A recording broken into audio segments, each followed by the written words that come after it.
Hi students, now we are going to see example 5.22 the question. Find the equation of the hyperbola with the vertices 0, plus or minus 4 and foci 0, plus or minus 6. Okay, we are going to find the equation of the hyperbola. We have two types of hyperbola. One is the transverse axis is parallel to x-axis and the another one transverse axis parallel to y-axis. Okay, first let me find the transverse axis whether x-axis or y-axis. Okay, இது ஒரு diagram வழியாக நம்ம பார்த்துடலாம். இப்போ இந்த point vertices பாயிண்ட்டையும் ஃபோக்கையும் நம்ம plot பண்ணுறோம். 0, plus or minus 4 அப்படின்னா ஒன்று 0, ப்ளஸ் 4 ஒன்று இருக்கணும், 0, மைனஸ் 4 ஒன்று இருக்கணும். அது வந்து vertex. Okay, so plus 4 0, plus 4 அப்படின்னா நமக்கு இப்போது 1 2 3 4 அப்படின்னா அப்ராக்சிமேட்டாக இங்கே தான் வரும். So that is 0, plus 4. Next minus 4 அப்படின்னா இது நெகட்டிவில் கிடைக்க போகுது. ஸோ இது அப்ராக்சிமேட்டாக இப்போ 0, மைனஸ் 4 இது என்னது வெர்டெக்ஸ். இது ஏ டேஷ், இது A. Next foci 0, plus 6 so மேலே வரணும். அப்போது திஸ் இஸ் எஸ் அப்படின்னா 0, 6. Next S dash 0, minus 6. Okay, அப்போது நமக்கு பேராபோலா எப்படி அது ஹைப்பர்போலா எப்படி கிடைக்குதுன்னா இந்த மாதிரி. ஸோ அப்போது transverse axis எதில் இருக்குது அப்படின்னா along y axis. Okay, so அப்போ நம்ம என்ன சொல்லலாம், it is clear that the transverse axis of the hyperbola along y axis. Okay, next இதோட சென்டர் கண்டிப்பாக 0, ஆரிஜின் தான். ஏன் அப்படின்னா அது வந்து மிட் பாயிண்ட்டு, எதுக்கு வெர்டிசஸ்ன்னு சொல்லலாம் இல்லை ஃபோக்கி. ஓகே, அப்போது since the center is the mid point என்ன சொல்ல of A A dash or S S dash. Okay, அப்போ உங்கள் மிட் பாயிண்ட் என்னவா இருக்குது அப்படின்னா கண்டிப்பாக 0, தான் இல்லையா. 4க்கும் மைனஸ் 4க்கும் மிட் பாயிண்ட் எடுத்தீங்கன்னா 0, ஸோ அப்போ நம்ம சென்டர் என்ன சொல்லலாம் அப்படின்னா சி 0, ஆரிஜின். ஓகே, அப்போது ஈக்குவேஷன் ஆஃப் தி ஹைப்பர்போலா இங்கே வந்து டிரான்ஸ்ஃபர் ஆக்சிஸ் ஒய் ஆக்சிஸ் சொல்லியிருக்கோம். அப்போ பாசிட்டிவ்ல எது இருக்கணும் y. So y square by a square minus x square by b square is equal to 1. Okay, so next we need to find a and b. So what is a அப்படின்னா A dash, அதாவது இது ரெண்டுத்துக்கு உள்ள distance, ரெண்டு vertex உள்ள distance 2a நமக்கு தெரியும். அப்போது A dash is equal to 2a. எவ்வளோ டிஸ்டன்ஸ் பாருங்கள், இங்கே 4 டோட்டலாக 8 which implies a is equal to 4. So ஏவோட வேல்யூ நம்ம ஃபைன் பண்ணிட்டோம். Next we need to find b. அப்போ b ஃபைன் பண்ணால் என்ன செய்யலாம், SS dash ரெண்டு ஃபோக்கஸுக்குள்ள distance. So we know that SS dash is equal to 2AE. இந்த ஃபார்முலா நமக்கு தெரியும் சரிங்களா. அப்போது which is equal to இங்கே 6 இங்கே மைனஸ் 6. ஸோ டோட்டலாக distance 12. So which implies AE is equal to 6. Okay, so we need to find B square. So B square what's the formula? B square is equal to நமக்கு formula வந்து a square into e square minus 1. So இந்த a ஸ்கொயரோட உள்ள multiply பண்ணால் a e the whole square minus a ஸ்கொயர்னு எழுதலாம் சரிங்களா. அப்போது அதில் சப்ஜெக்ட் பண்ணிடும் ஏஇ ஸ்கொயர். ஸோ 6 ஸ்கொயர் பண்ணால் 36 minus a square. So a square பண்ணினா 4 16. ஸோ லெஸ் பண்ணால் we will get 20. Okay, so this is b square. Okay, therefore the equation is nothing but y square by 16 minus x square by 20 equal to 1. Okay. Next let me see example 5.23 the question. Find the vertices foci for the hyperbola 9x square minus 16y square equal to 144. Okay, first let me write this equation in standard form. So 9x square minus 16y square equal to 144. We will divide by 144 on both sides, then we will get x square by 16 minus y square by 9 equal to 1. Okay, 9 into 16 is nothing but 144. Okay, so here a square is equal to 16, which implies we will get a is equal to 4. So next one, b square is equal to 9, which implies b is equal to 3. Okay, x square பாசிட்டிவ்ல இருக்கு. So அப்போ என்ன சொல்லலாம் அப்படின்னா this ஹைப்பர்போலாவோட type சொல்லிடலாம். அப்போது தி hyperbola with transverse axis என்ன சொல்லலாம் along x axis. Okay, along x axis. அப்போ x axis இருந்துச்சுன்னா the coordinate point எல்லாம் ஃபர்ஸ்ட்டில் வரணும். ஓகே, ஃபர்ஸ்ட் ஒன் வெர்டிசஸ் அதுக்கு ஏ தேவை. நெக்ஸ்ட் ஃபோக்கி வேணும், அப்போ இ வேணும் இல்லைங்களா. So e is equal to formula என்ன, root of 1 + b square by a square. It's for hyperbola. Okay, square root of 1 plus b value, b square is 9 divided by a square is 16. So if you take cross multiply, 16 plus 9 then 25. Square root of 25 by 16, if you take square root then we will get 5 divided by 4. Okay, this is e. Next for 4 key we need ae value வேணும். So a is nothing but 4 into the e value 5 by 4.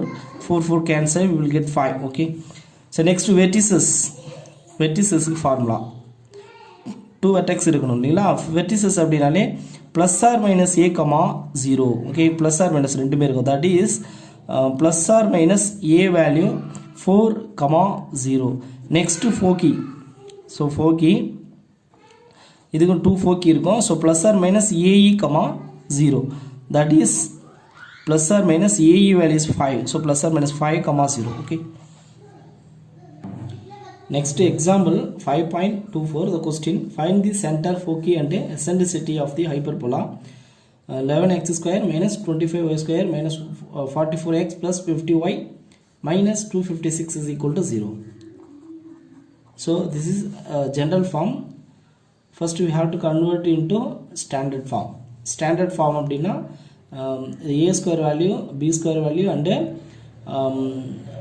center obviously will be given. okay, so நமக்கு அப்படியே தெரியணும், பார்த்தாலே centre value என்னன்றதை தெரிகிற மாதிரி, அதாவது x minus k the whole square by a square minus y minus b the h the whole square divided by b square equal to 1 அந்த மாதிரி நம்ம எழுதணும். சென்டர் வந்து கிளியராக தெரியணும். So that is standard form. அப்போ நம்ம ரீஅரேஞ்ச் பண்ண போகிறோம். ஸோ அதுக்கு என்ன செய்யணும்னா ஃபஸ்ட்டு 11x ஸ்கொயர் எக்ஸ் டேர்ம்ஸ்லாம் தனியாக பிரிக்கிறோம், மைனஸ் 44x. நெக்ஸ்ட்டு ஒய் டேர்ம்லாம் தனியாக செப்பரேட் பண்ணுறோம். So 25y square next plus 50y. Next constant இருக்குது, ஸோ அதை ரைட் சைடு கொண்டு போயிடலாம், 256 இந்த மாதிரி செய்கிறோம். நெக்ஸ்ட் இதில் காமனாக எக்ஸ் கோஎஃபிஷியன்ட் பார்க்கணும் 11. அப்போ 11 காமனாக வெளியில் எடுத்துடலாம். அப்போது எக்ஸ் ஸ்கொயர் மைனஸ் 4x அப்படின்னு கிடைக்கும். இதில் 25 மைனஸ் 25 நம்ம எடுத்துட்டோம்னா ஒய் ஸ்கொயர் இங்கே மைனஸ் 2y கிடைச்சிடும். ஏன்னா 2 × 25 50 which is equal to 256. Okay, next we have to apply complete square method. அப்போ எப்படி செய்யணும், எக்ஸோட கோஎஃபிஷியன்ட் 4 அதை 2 டிவைட் பண்ணி ஸ்கொயர் பண்ணி, ஸோ அப்போ எக்ஸ் ஸ்கொயர் மைனஸ் 4x எக்ஸோட கோஎஃபிஷியன்ட் 4 2 டிவைட் பண்ணால் 2 கிடைக்கும், ஸ்கொயர் பண்ணால் 4. ஸோ ஒரு தடவை ஆட் பண்ணோம், ஒரு தடவை செப்பரேட் பண்ணோம். Okay, next minus 25 y square minus 2y, இங்கேயும் 2 டிவைட் பண்ணால் 1 கிடைக்கும். ஸோ அப்போ ப்ளஸ் 1 மைனஸ் 1 ஸ்கொயர் பண்ணால் which is equal to 256. Next உள்ள மல்டிப்ளை பண்ணால் 11 இன்ட்டு இதை மட்டும் எக்ஸ் மைனஸ் 2 தி ஹோல் ஸ்கொயர்னு எழுதிடலாம். இங்கே 11 உள்ள மல்டிப்ளை பண்ணிட்டா again minus 44. next minus 25 into this is y minus 1 the whole square. so next minus into minus plus 25 equal to 256. okay, so next என்ன செய்றோம், 11x minus 2 the whole square minus 25 into y minus 1 the whole square which is equal to 256. இப்போ என்ன செய்றோம், minus 44 plus 25 இது ரெண்டு நம்ம separate பண்ணி, so less பண்ணால் மைனஸ் 19 கிடைக்கும். அது என்ன செய்கிறோம், ரைட் சைடு போனால் ப்ளஸ் 19. ஸோ இப்போ ஆட் பண்ணிடுறோம். So will get 275. Okay, so இப்போது 275 போத் சைடு நம்ம என்ன செய்யணும், டிவைட் பண்ணணும். ஸோ அப்போது divided by 275 on both sides, then x minus 2 the whole square divided by இப்போது 11 into 25 275 கிடைக்கும் சரிங்களா. அப்போது 25 இங்கே வந்துடும். Next minus y minus 1 the whole square divided by 11 இங்கே வந்துடும் ஈக்குவல் டு 1. சரி, இப்போது a ஸ்கொயரு b ஸ்கொயரோட வேல்யூஸ் வந்து we can see. அப்போ a square is equal to 25 and b square value 11. இந்த மாதிரி நம்மளால் ஈஸியாக ஃபைண்ட் பண்ணுற ஷேப்பில் நம்ம கொண்டு வந்துட்டோம்னா தட் இஸ் ஸ்டாண்டர்ட் ஃபார்ம். இது வந்து ஸ்டாண்டர்ட் ஃபார்ம். ஓகே, அப்போது ஃபஸ்ட்டு பிகினிங்கில் கொடுத்தது ஜென்ரல் ஃபார்ம். சரி, இப்போது நெக்ஸ்ட் நம்ம என்ன சொல்லலாம், ஈயோட வேல்யூஸ்லாம் வேணும் இல்லைங்களா. ஏ ஸ்கொயரோட வேல்யூ 25 அப்படின்னா ஏ இஸ் ஈக்குவல் டு நமக்கு என்ன கிடைக்கும் பாருங்கள் 5. Next b is equal to இது ரூட் 11. ஓகே, இதில் ப்ளஸ் ஆர் மைனஸ் கிடைக்கும், பட் நம்ம பாசிட்டிவ் மட்டும்தான் எடுத்துக்கணும், நெகட்டிவ் தேவையில்லை.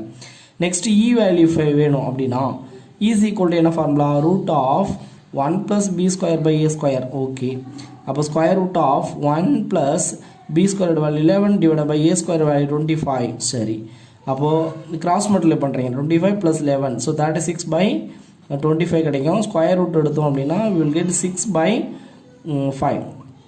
ஓகே, நெக்ஸ்ட் ஏஇ வேல்யூ வேணும் நமக்கு. அப்போ ஏயோட value 5 into e value is 6 by 5. Okay, so which is equal to 5 cancel 6. Next இது வந்து சி அப்படின்னு நம்ம எடுத்துப்போம். சி ஈக்குவல் டு ஏஇ தெரியும் நமக்கு.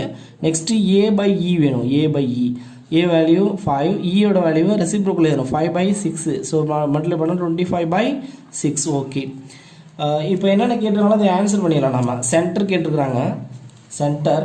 நெக்ஸ்ட்டு ஃபோக்கி கேட்டிருக்காங்க, எசென்டிசிட்டி கேட்டிருக்காங்க. எசென்டிசிட்டி வேல்யூஸ் நம்ம 5 பண்ணிட்டோம். சென்டரும் ஃபோக்கியும் எழுதணும் இல்லைங்களா, அது எழுதிடலாம். அப்போது சென்டருக்கு என்ன ஃபார்முலா, ஹெச் கமா கே இல்லைங்களா. Centre that is H comma K. So அப்போது இங்கே என்ன கிடைக்குது சென்டர் நமக்கு அப்படின்னா, இங்கே -2னா +2ன்னு எழுதணும், இது -1னா +1 எழுதணும். Okay, this is centre. சரி, நெக்ஸ்ட்டு நமக்கு என்ன வேணும், ஃபோக்கி வேணும். ஃபோக்கிக்கு என்ன ஃபார்முலா அப்படின்னா 2 ஃபோக்கி இருக்கும். நம்ம இதில் வந்து அந்த இதை சொல்லிடணும், நம்ம டிரான்ஸ்வர் ஆக்சிஸ் சொல்லணும். டிரான்ஸ்வர்ஸ் ஆக்சிஸ் வந்து parallel to எக்ஸ் ஆக்சிஸ், ஏன்னா நமக்கு எக்ஸ் பாசிட்டிவில் இருக்குது, ஸோ அதை சொல்லிடலாம். அப்போது இங்கே என்ன சொல்லலாம், since transverse axis is parallel to X axis. So அதனால் ஃபோக்கிக்கு ஃபார்முலா வந்து AE,0. ஓகே, ஃபஸ்ட்டு வரணும். இந்த சின்றது வந்து C,0ன்னு ஃபஸ்ட்டு கோஆர்டினேட்டில் வரணும், ஏன்னா X ஆக்சிஸ்ன்றதுனால.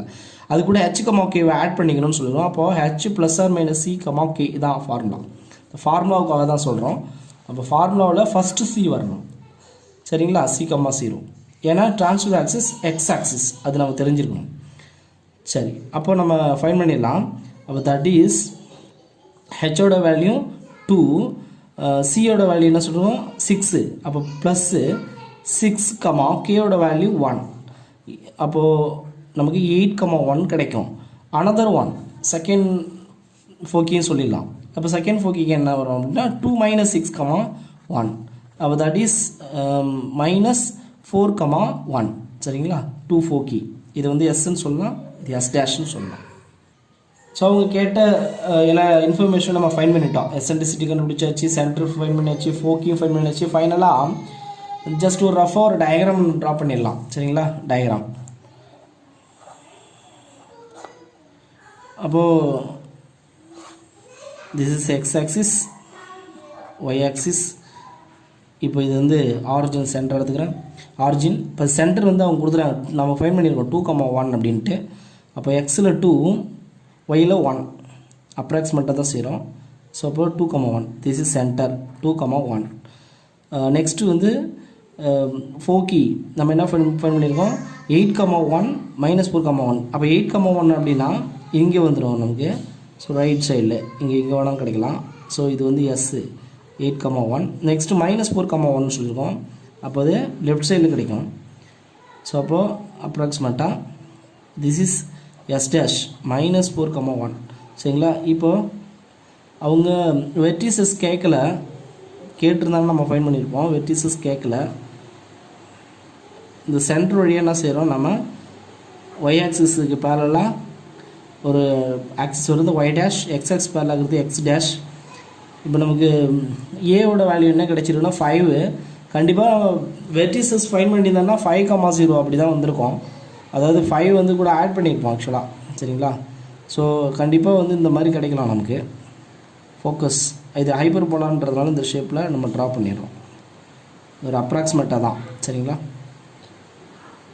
Next let we see example 5.25. The question: the orbit of Halley's comet is an ellipse 36.18 astronomical units long and by 9.12 astronomical units wide. Find its eccentricity. So இந்த கொஸ்டினில் இந்த ஹேலஸ் Comet அது வந்து எலிப்ஸ் ஷேப்பில் இருக்குதுன்னு சொல்லிட்டாங்க. அது வந்து லாங் அப்படின்னா length of the major axis அது எவ்வளோ சொல்கிறாங்கன்னா 36.18 அஸ்ட்ரானமிக்கல் யூனிட்ஸ். இவ்வளோ இத்தனை யூனிட்ஸ் வந்து லாங். சரிங்களா? அப்போ இந்த எலிப்ஸில் இந்த லாங் கொடுத்துட்டாங்க. எவ்வளோ சொல்கிறாங்க? 36.18. நெக்ஸ்ட்டு வைடு கொடுத்துட்டாங்க. வைடு அது எவ்வளோ கொடுத்துருக்காங்க அப்படின்னா 9.12 astronomical units. Find it's eccentricity. ஈயோட வேல்யூ ஃபைன் பண்ணணும். சரிங்களா?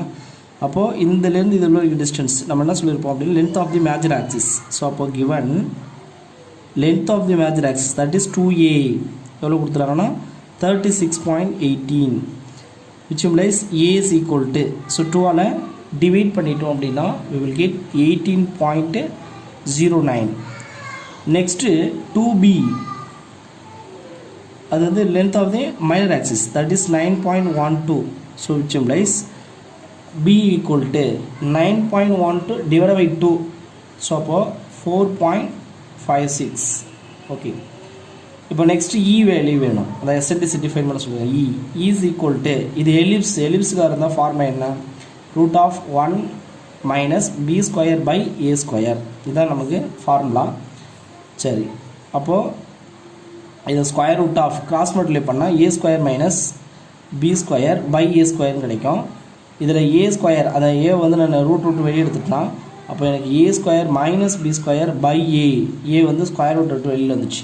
ஏன்னா அப்போ தான் அந்த a² வந்து ஏவாயிடுச்சு ரூட் வெளியே எடுத்துட்டோம்.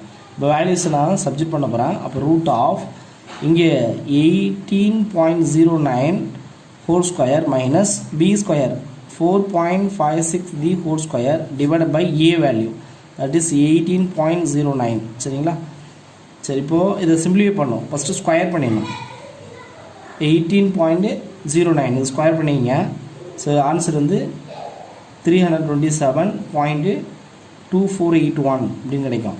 மைனஸ் நெக்ஸ்ட்டு 4.56 இது ஸ்கொயர் பண்ணிங்க அப்படின்னா 20.7936. Okay. Whole divide by 18.09. So next less பண்ணிடுறோம். ஸோ மைனஸ் பண்ணிட்டோன்னா will get 306.4545 by 18.09. So next இதை ஸ்கொயர் ரூட் எடுக்கிறீங்க. So approximate will get 17.505 something வரும். அந்த 51 அப்படி ரவுண்ட் பண்ணி இருக்கிறேன். ஸோ 18.09. ஓகே. ஸோ இப்போ நம்ம இதை சிம்பிளிஃபை பண்ணிட்டோம் அப்படின்னா நமக்கு என்ன கிடைக்கும் அப்படின்னா 0.96 சம்திங் கிடைக்கும். அதை அப்ராக்சிமேட்டாக நான் 0.97 அப்படின்னு எழுதிக்கிறேன். சரிங்களா? This is answer. Thank you students.